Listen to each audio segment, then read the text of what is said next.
Então, hoje estaremos abordando capítulo 21 de Atos. Vou pedir para o irmão Fernando, então, fazer a leitura para a gente. Muito bem. Ora, capítulo 21 de Atos.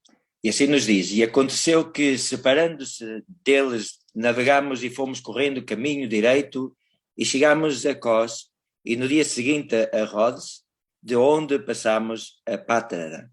E achando um navio que ia para a Fenícia, embarcámos nele e partimos. E indo já à vista de Chipre, deixando-nos à esquerda, navegámos para a Síria e chegámos a Tiro, porque o navio havia de descarregar ali sua carga. E achando discípulos, ficámos ali 7 dias, e eles pelo Espírito diziam a Paulo que não subisse a Jerusalém. E havendo passado ali aqueles dias, saímos e seguimos nosso caminho, acompanhando-nos todos com suas mulheres e filhas, até fora da cidade. E postos de joelhos na praia, oramos. E despedindo-nos uns dos outros, subimos ao navio, e eles voltaram para suas casas. E nós, concluída a navegação de Tiro, viemos a Ptolemaida, e, havendo saudado os irmãos, ficámos com eles um dia. E no dia seguinte, partindo dali, Paulo e nós, que com ele estávamos, chegámos a Cesareia, e entrando em casa de Filipe, o evangelista, que era um dos 7, ficámos com ele. E tinha este 4 filhas virgens que profetizavam. E demorando-nos ali por muitos dias, chegou da Judeia um profeta, por nome Ágabo. E vindo ter conosco, tomou a cinta de Paulo, e ligando-se aos seus próprios pés e mãos, disse: Isto diz o Espírito Santo. Assim ligarão os judeus em Jerusalém o homem de quem é esta cinta, e o entregarão nas mãos dos gentios. E ouvindo nós isto, rogámos, tanto nós como os que eram daquele lugar, que não subisse a Jerusalém. Mas Paulo respondeu: Que fazeis vós, chorando e magoando-me o coração? Porque eu estou pronto não só a ser ligado, mas ainda a morrer em Jerusalém pelo nome do Senhor Jesus. E como não podíamos convencê-lo, nos aquietámos, dizendo: Faça-se a vontade do Senhor. E depois daqueles dias, havendo feito os nossos preparativos, subimos a Jerusalém. E foram também conosco alguns discípulos de Cesareia, levando consigo um certo Nassom, Cíprio, discípulo antigo, com quem havíamos de hospedar-nos. E logo que chegámos a Jerusalém, os irmãos nos receberam de muito boa vontade. E no dia seguinte, Paulo entrou conosco em casa de Tiago, e todos os anciãos vieram ali. E havendo-os saudado, contou-lhes por miúdo o que por seu ministério Deus fizera entre os gentios. E ouvindo-os, eles glorificaram o Senhor e disseram-lhe: Bem vês, irmão, quantos milhares de judeus há que creem, e todos são zeladores da lei. E já acerca de ti foram informados de que ensinas todos os judeus que estão entre os gentios, e apartaram-se de Moisés, dizendo que não devem circuncidar seus filhos, nem andar segundo o costume da lei. Ora, faremos, pois, em todo o caso, é necessário que a multidão se ajunte, porque terão ouvido que já és vindo. Faz, pois, isto que dizemos: temos 4 homens que fizeram voto. Toma este contigo e santifica-se com eles, e faz com ele os gastos para que rapem a cabeça, e todos ficarão sabendo que nada há daquilo de quem foram informados acerca de ti, mas também tu mesmo andas guardando a lei. Todavia, quando aos que creem dos gentios já não havemos escrito, e achando por bem que nada disto observem, mas que só que guardem do que se sacrifica aos ídolos, e do sangue, e do sufocado, e da fornicação. Então Paulo, tomando consigo aqueles homens, entrou no dia seguinte no templo, já santificado com eles, anunciando serem já cumpridos os dias da purificação. E ficou ali até se oferecer por cada um deles a oferta. E quando aos 7 dias estavam quase a terminar, os judeus da Ásia, vendo-os no templo, alvoroçaram todo o povo e lançaram mão dele, chamando-lhes: Homens israelitas, acudi, este é o homem que por todas as partes ensina a todos contra o povo e contra a lei e contra este lugar. E demais disso introduziu também no templo os gregos e profanou este santo lugar. porque antes tinha visto com ele na cidade de Trófimo de Éfeso, o qual pensava que Paulo introduzira no templo. E alvoroçou-se toda a cidade e houve grande concurso do povo e, pegando Paulo, o arrastaram para fora do templo e logo as portas se fecharam. E procurando eles matá-lo, chegou ao tribuno da corte o aviso de que Jerusalém estava todo em confusão, o qual, tomando logo consigo soldados e centuriões, correu para eles. E quando viram o trino e os soldados, cessaram de ferir a Paulo. Então, aproximando-se o tribuno, o prendeu e mandou atar com 2 cadeias e lhe perguntou quem era e o que tinha feito. E na multidão uns clamavam de uma maneira e outros de outra, mas como nada podia saber ao certo por causa do alvoroço, mandou conduzi-lo para a fortaleza. E sucedeu que, chegando às escadas, os soldados tiveram de lhe pegar por causa da violência da multidão, porque a multidão do povo o seguia clamando: mata-o. E quando ia a introduzir Paulo na fortaleza, disse Paulo ao tribuno: é-me permitido dizer-te alguma coisa? E ele disse: sabes o grego? Não és tu, porventura, aquele egípcio que antes desses dias fez uma sedição e levou ao deserto 4.000 salteadores? Mas Paulo lhe disse: na verdade que sou um homem judeu, cidadão de Tarso, cidade não pouco célebre na Cilícia, e rogo-te, porém, que me permitas falar ao povo. E havendo-lhe permitido, Paulo pôs-se em pé nas escadas, fez sinal com a mão ao povo, e feito grande silêncio, falou-lhes em língua hebraica, dizendo: Amém, irmãos. Então, nós terminamos na semana passada, o capítulo 20. Capítulo 20 é um capítulo muito importante, um capítulo bem emocionante, onde Paulo ali, ele já sabia o que iria acontecer com ele. Nós vemos que houve uma grande comoção dos irmãos e eles choraram muito ali, abraçaram Paulo, beijaram Paulo, porque sabiam que eles não iriam mais ver Paulo. Paulo aqui então já está no ponto onde ele estava caminhando para o seu fim, né? Rumo a Jerusalém e ali para vencer ali, né? Combater o bom combate e cumprir a missão que o próprio Deus tinha dado para ele. Quando nós iniciamos aqui o capítulo 21, a gente vê que, da mesma forma, Lucas ele sempre cita os lugares, as regiões, né? Quando Lucas aqui narra os pontos de transição de uma cidade aqui para outra, durante essas viagens missionárias apostólicas, ele faz sempre um breve relato da viagem e citando os lugares, né, que eles passaram ali e que eles visitaram. O capítulo 21 aqui, por sinal, não é diferente, quando aqui nos informa o trajeto ali, né, da comitiva apostólica ali de Mileto até a Cesareia. A viagem ela teve início, nós vemos num navio pequeno, que era chamado de navio costeiro, né, porque não era grande suficientemente para ir, né, seguindo ali, no caso, mar aberto, né? Esses barcos normalmente eles iam pela margem, né, costeira, sempre ali perto da praia, né? Porque não eram barcos muito grandes.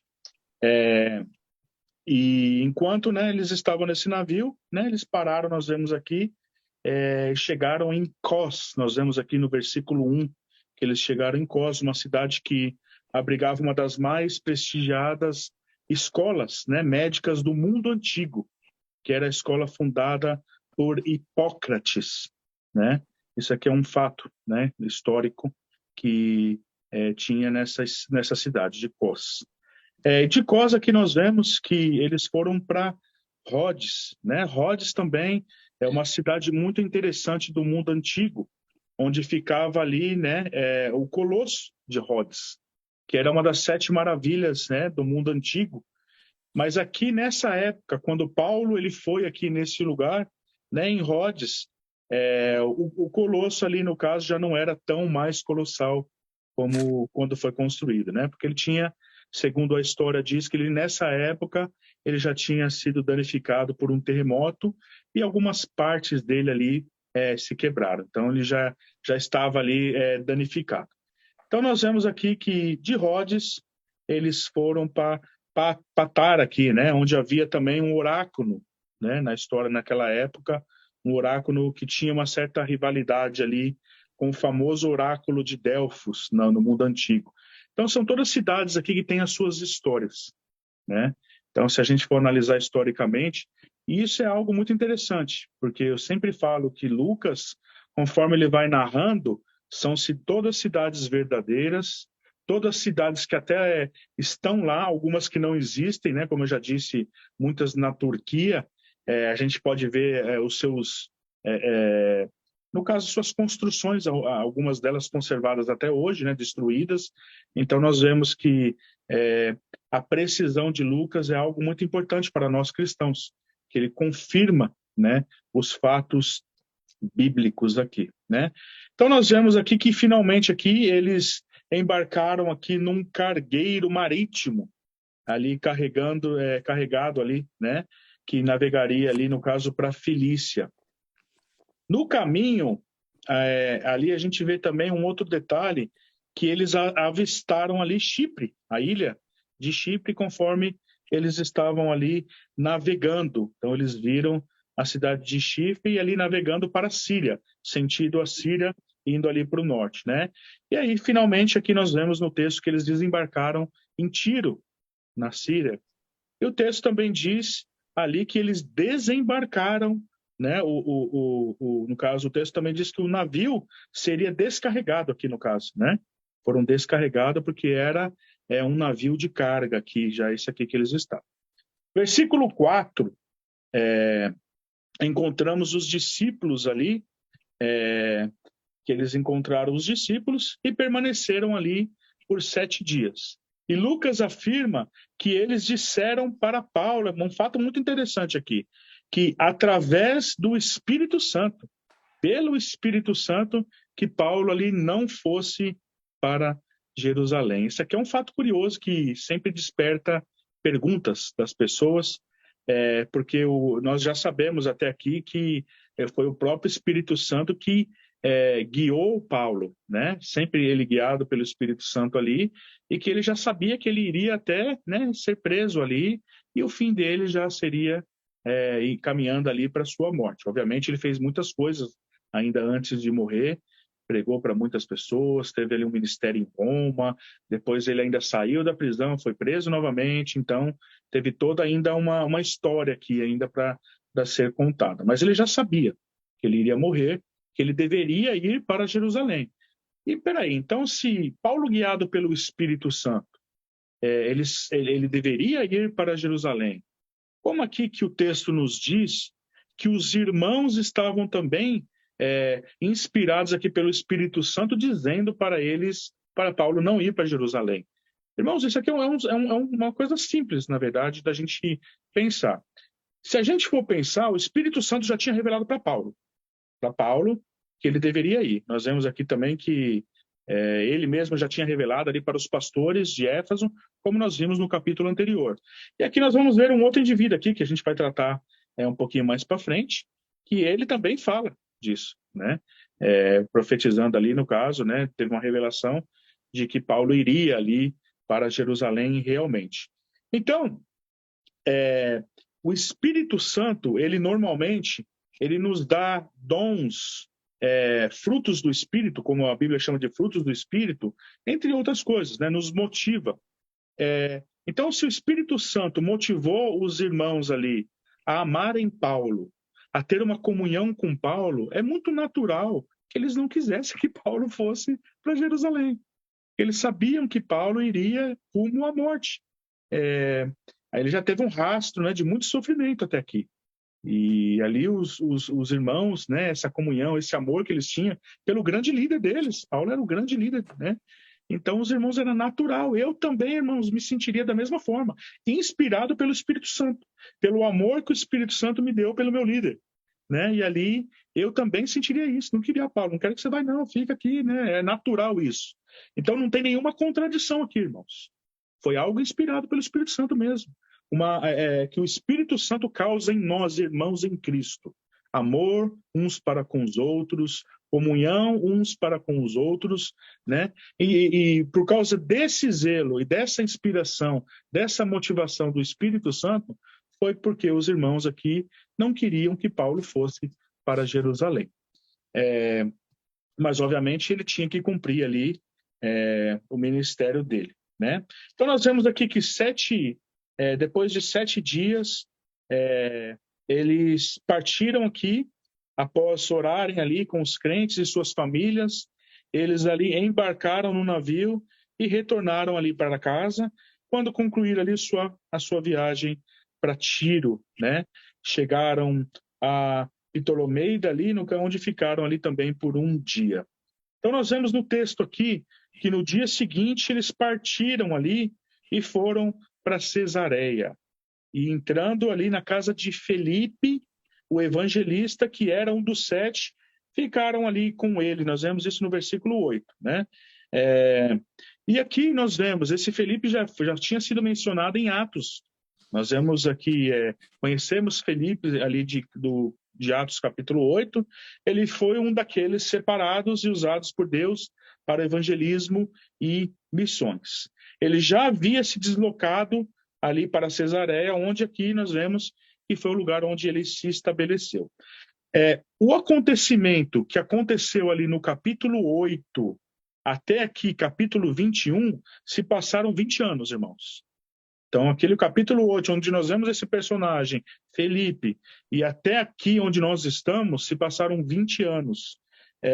Se decorreram aqui até o capítulo 8 de Atos, né? E Paulo e Lucas e seus companheiros se encontraram com Felipe novamente, e certamente aqui eles passaram momentos maravilhosos, compartilhando ali tudo que tinha acontecido no ministério de Paulo, tudo que tinha acontecido, as coisas maravilhosas também que Deus tinha feito aqui na Cesareia, com os cristãos aqui da Cesareia.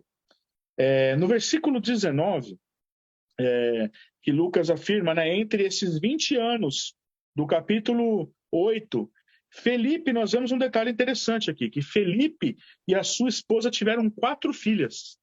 Irmãos, esse detalhe aqui é um detalhe de extrema importância histórica. Muito, muito importante, que poucas pessoas até conhecem. Eu mesmo, quando eu descobri isso aqui, eu falei, puxa, que fato maravilhoso, né? Acerca dessas moças aqui. Tem um conteúdo histórico aqui muito importante. E nós vemos que as 4 filhas aqui, interessante que a versão do irmão Fernando, quando ele leu, é diferente da minha. A minha aqui fala que elas eram 4 moças donzelas, que quer dizer solteiras, né? Elas eram solteiras. No caso, a tradução do irmão Fernando que ele leu, falam que eram 4 moças virgens, né? Que ali está no mesmo sentido, né? Na minha versão, está falando donzela, né? Donzela seria, no caso, 4 moças solteiras, né? Que não casaram, pelo menos ainda, né? E aqui nós vemos outra coisa também, que elas profetizavam. Elas tinham o dom da profecia. Irmãos, eu já falei sobre isso várias vezes, né? Com relação à profecia, com relação à diferença de profecia e revelação. Bom a gente sempre, né, tocar nesse assunto, né? Quando nós falamos de profecia, aquelas profecias messiânicas que nós vemos no Velho Testamento, que apontavam para Cristo, o propósito de Deus queria se cumprir, nós vemos profecias desse tipo, né, não existem mais. Nós não teremos mais profecias acerca de Jesus, se alguém diz, eu sempre falo isso, muitos aí estão dizendo, Jesus volta amanhã, não acredita nisso. Nós não teremos profecias desse tipo mais. A Bíblia mesmo diz que essas profecias foram até João Batista, sendo ali que essas profecias nós não teremos mais, né? De forma também, Hebreus 1:1 ali diz que, tendo Deus falado, né, através dos profetas, hoje fala através do seu Filho, de forma, né, que a Bíblia também nos diz que nós não devemos alterar uma só palavra, acrescentar ou tirar. Então isso quer dizer, é uma reverência para nos dizer que nós não podemos acrescentar nada à Bíblia. Então, se alguém vem com profecias acerca do propósito de Deus, o plano salvífico de Deus, isso aí, direto você pode, né? Agora, o que nós entendemos hoje de profecia, eu já até expliquei um pouquinho, no nosso meio reformado existem 2 visões, né? A cessacionista e a continuista. A continuista, ela acredita que há revelações de uma forma, não profecias, como eu disse, né? Mas revelações, Deus querendo alertar o povo de alguma forma, né? Nós vemos aqui no próximo versículo aqui que eu iria ler, né? Que a gente vai chegar lá, nós temos uns exemplos disso, né? Por isso que eu, particularmente, eu sou um continuista também, eu acredito, né, que Deus pode revelar alguma coisa, né? Não, no entanto, eu sempre falo isso, irmãos. Muito cuidado, né? Eu gosto sempre de falar isso. Muito cuidado, que hoje em dia o que está acontecendo aí fora, a grande maioria do que acontece, eu falo com toda certeza, não vem de Deus, né? Pela desordem, pela contradição com a palavra da Bíblia, com a motivação em si, que é sempre apegando as pessoas mais ao mundo terreno, que isso contrapõe o que a Bíblia diz, que nós devemos focar no reino dos céus. Então, já por isso, essas profecias, a maioria que as pessoas falam aí fora, já vão contradizendo a Bíblia, eu já falo de cara, já falsos profetas, né? Eu não tenho problema nenhum com isso, né? No entanto, eu não posso descartar que Deus pode fazer da mesma forma como ele faz aqui. Nós vamos ver aqui o personagem, né? Daqui a pouquinho, então eu, né, tenho essa visão. Tem alguns irmãos que são cessacionistas, né, também, que eu respeito muito. É uma visão que eles acreditam que cessaram de vez, tudo. E eu respeito, acho que os irmãos cessacionistas, eles estão num lugar seguro com relação ao mundo dos nossos dias, porque eles se cercam ali e não dão brechas, né?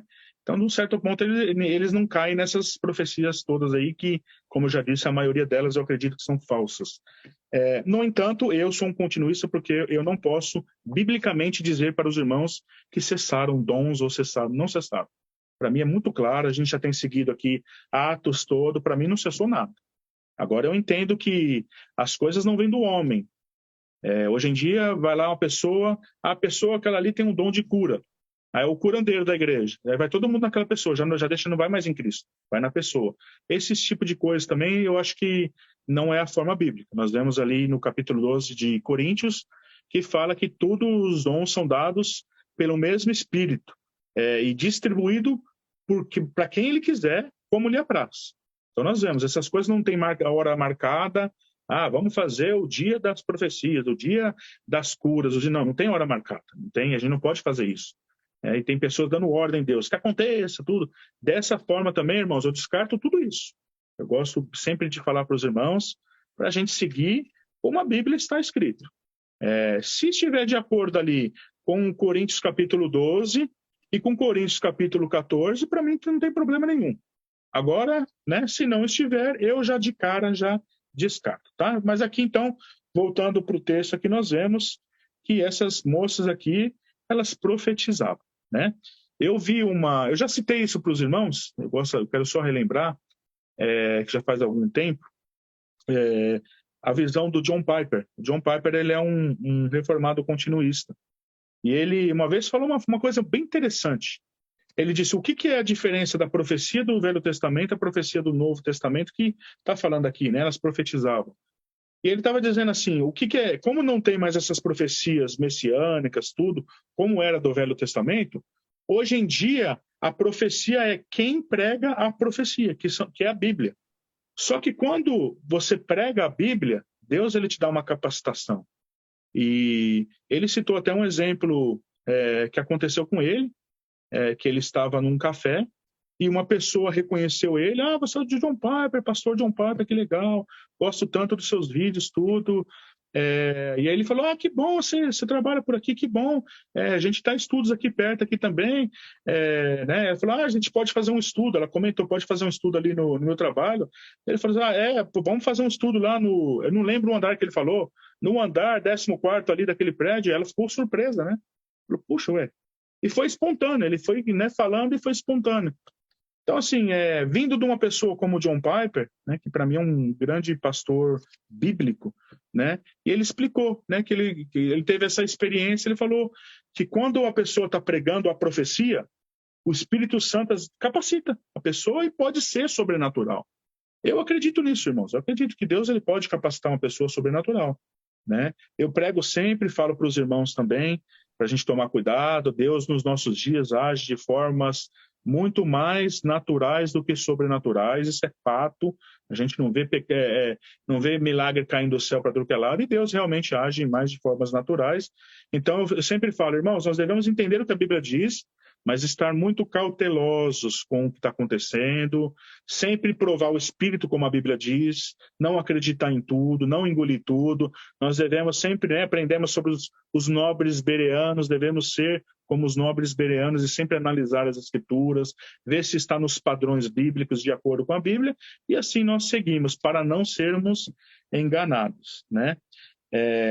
Continuando aqui, irmãos, então nós vemos esse personagem Felipe, ele tinha aqui, né, as suas filhas, que eram 4 donzelas, que profetizavam. Agora, essas 4 moças que profetizaram, tem vários relatos históricos da igreja primitiva acerca de 3 delas, né? Não sei o nome delas, não sei qual delas, né? Uma delas, provavelmente, não sei o que aconteceu também, mas alguns pais da igreja, eles relatam sobre essas jovens, 3 delas só no caso, não as 4, que viveram, segundo, né, a história cristã, 3 delas viveram por mais de 90 anos. E interessante, irmãos, que essas 3 jovens, elas se tornaram uma rica fonte de informação para os pais da igreja que viriam. Nós vemos alguns deles, né? 2 deles que eram grandes historiadores e que relatam que teve muita informação que eles escolheram. Obviamente, do século seguinte, os pais da igreja que vieram tinham contato, né, com essas 3 jovens e com outras pessoas também, e eles queriam ter informações exatamente de como que eram as coisas, de como aconteciam. Então nós vemos que Papias e também Eusébio, eu tenho um livro, inclusive, aqui de Eusébio, eles fazem menções aqui dessas moças, né, dessas jovens donzelas, e elas transmitiram informações maravilhosas ali sobre o contexto, tudo o que estava acontecendo.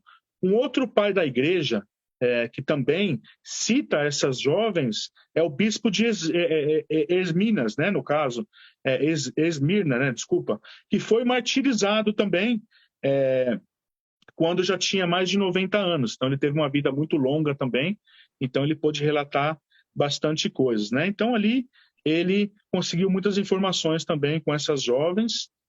Ele, por sinal, que ele foi ensinado por o apóstolo João em Éfeso, quando o apóstolo ali já estava bem velhinho. Então, aqui, o bispo de Esmina, aqui no caso, ele era um discípulo de João, né? E foi assim, meus queridos, que as tradições, né, dessa forma, foram transmitidas de geração a geração, e nós temos, né, muitos relatos extra-bíblicos, né? Eu sempre falo para os irmãos que, se vocês tiverem a oportunidade de estudar a patrística, que são os pais da igreja, é algo maravilhoso, irmãos. Vai acrescentar muito. Eu tenho algumas obras aqui, patrísticas, mas tem um conteúdo que são 52 unidades sobre a patrística, sobre todos os pais da igreja, 52 livros. Eu quero muito um dia ter esses livros, né? Mas a coletânea toda deles, eu estava vendo, estava R$4.000, falei, é muito caro, né?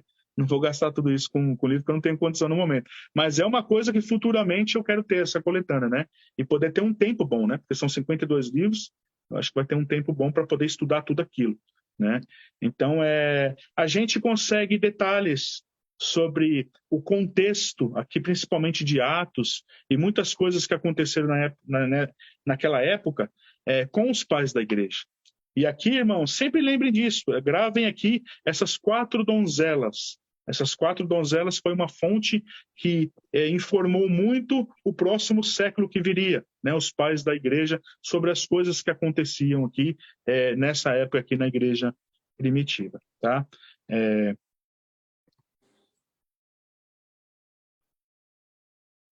Versículo 10, versículo 11, aqui nós vemos o profeta aqui, Ágabo, que teve aqui uma revelação do que aconteceria, que Paulo iria para Jerusalém, e era o propósito ali dele fazer isso. Aqui nós não vemos, irmãos, como eu disse, uma profecia messiânica, né? Como eu falei, não existe mais isso. Aqui é interessante que ele já tinha feito uma outra profecia, aqui que nós já vemos em Atos, que ele falou que haveria fome. Então, que é a segunda vez que nós vemos esse profeta aqui, Ágabo, no Novo Testamento, em Atos, né? No caso. Então, aqui nós vemos que ele preveu ali, ele teve uma revelação, e essa revelação ela foi importante, porque Deus queria preparar a igreja primitiva. Estava num período que viria de grande tribulação, de grande perseguição, um período de fome também, como o próprio Ágabo, que já tinha recebido a revelação de Deus, que isso aconteceria. E aí, Deus, mostrando isso para a igreja, foi uma forma de estar preparando eles, porque eles em breve perderiam o seu principal líder, o apóstolo Paulo. Imagine, né? Então, Deus ali já preparou o coração para eles ficarem firmes, e o próprio Paulo já estava falando, né? Ele estava indo, nós vimos no capítulo anterior que ele fala, eu fico triste por saber que lobos devoradores virão. Então, ele sempre preocupado com isso. E no 2 Coríntios, ele falou, inclusive, para Timóteo, ficar em Éfeso, para que o evangelho, a doutrina, a sã doutrina não fosse deturpada. Então, nós vemos ali que esse era o cuidado de Deus. O próprio apóstolo Paulo já instruindo eles a perseverarem na sã doutrina, e aqui sendo revelado para os irmãos que eles perderiam o líder. Então, era para eles ficarem firmes. Então, veja, irmãos, Deus nunca age sem propósito. Deus ele sempre age com propósito. E aqui essa revelação de Ágabo, porque foi muito importante para alertar os irmãos, preparar os irmãos que eles iriam passar aquele momento muito difícil de perseguição sem o seu grande líder, o apóstolo Paulo. Então esse aqui foi o propósito aqui deles, dessa revelação aqui que eles teve, né? Versículo 12 aqui, nós vemos que confirma que os irmãos aqui, movidos pelo aquele amor que tinha sido produzido pelo Espírito Santo, insistiam aqui para que Paulo não fosse para Jerusalém. Eles ainda movidos pelo amor, pela comunhão, eles aí insistindo para que Paulo não fosse para Jerusalém. Nós vemos aqui no versículo 13 e no versículo 14 que Paulo disse para eles não entristecer ele. Porque Paulo já sabia que ele tinha que ir. Então, os irmãos falando para ele ficar e demonstrando esse grande amor por ele, isso entristecia ele. E, obviamente, né, irmãos, é natural entristecer mesmo. E Paulo aqui é interessante, que ele enfatiza. Eu não estou disposto apenas a sofrer, mas também para morrer pela causa de Cristo. Então, Paulo ele estava dizendo aqui para eles, eu tenho que cumprir minha missão. Eu tenho que combater o bom combate. E é o que ele fez. Então, aqui ele fala, não estou disposto apenas a sofrer, mas também a morrer. Paulo não estava preocupado com a sua própria vida, porque para Paulo viver era Cristo e morrer era lucro. Irmãos, aqui nós vemos aqui então os irmãos que estavam ali insistindo para Paulo que ele não fosse para Jerusalém. Nós vemos aqui no versículo 14 que eles, uma frase bem interessante, de conformação aqui. Então, seja feito a vontade do Senhor. Eu fiquei refletindo bastante, irmãos, nessa frase e aplicando isso para mim. Quanto que eu aplico isso para a minha vida? Porque isso é uma base, irmãos, que todo cristão deveria ter consigo. Seja feita a vontade do Senhor. Irmãos, o cristão tem que pensar dessa forma. Infelizmente, hoje as pessoas pensam que Deus é um mordomo, que Deus está ali para realizar todos os seus sonhos, todas as suas vontades, inclusive vontades carnais. Eu não sei que realidade louca e maluca e antibíblica que essa gente vive hoje, mas é uma triste realidade. Mas a mentalidade do verdadeiro cristão não é pensando em si próprio, é pensando seja feita a vontade do Senhor. Claro, irmãos, que Deus abençoa a gente, que Deus nos proporciona momentos felizes, Deus nos dá uma família, momentos felizes. A gente não quer dizer que ele não faça isso, claro que ele faz. Mas você adotar essa filosofia aqui de que seja feita a vontade de Deus é para quando as coisas não ocorrerem bem. Quando está tudo bem, é fácil. Até as pessoas lá fora não dão glória a Deus. Agora, quando as coisas não estão indo muito bem, quando você está passando por uma dificuldade, quando você está passando por uma provação, quando você está sendo tentado, e aí são momentos onde a gente, né, não gosta muito. Agora, a gente tem que entender que Deus permite todas essas situações de aflições, de perseguições, de aprovações, de tentações, e nós devemos entender isso, e quando as coisas não estão muito bem, a gente realmente entender que seja feita a vontade de Deus, né? Entender os propósitos de Deus, aprender com a situação. Eu acho interessante uma frase, eu não sei quem fala isso, acho que foi o pastor Bruno Euclides que fala, que as pessoas, quando estão no meio de uma tribulação, de uma provação, elas querem muito sair, mas muitas vezes é mais importante a gente continuar naquela situação difícil e aprender com ela do que sair dela rapidamente. E é muito interessante isso, irmãos, muito interessante. Só que nós, quando nós estamos ali com a permissão de Deus, porque nada acontece sem a permissão dele, passando por um momento difícil, uma tribulação, alguma coisa, qual que é a nossa atitude natural? A gente quer sair rapidinho daquilo. Senhor, me livra disso. E muitas vezes a gente não para tentar pensar o que Deus está fazendo e aprender com aquela situação. Então é importante, irmãos. Isso, todo cristão que entende aqui essa frase, seja feita a vontade de Deus, estar focado na vontade de Deus, pensa dessa forma quando você está passando por um momento difícil. Então eu quero encorajar os irmãos nessa frase.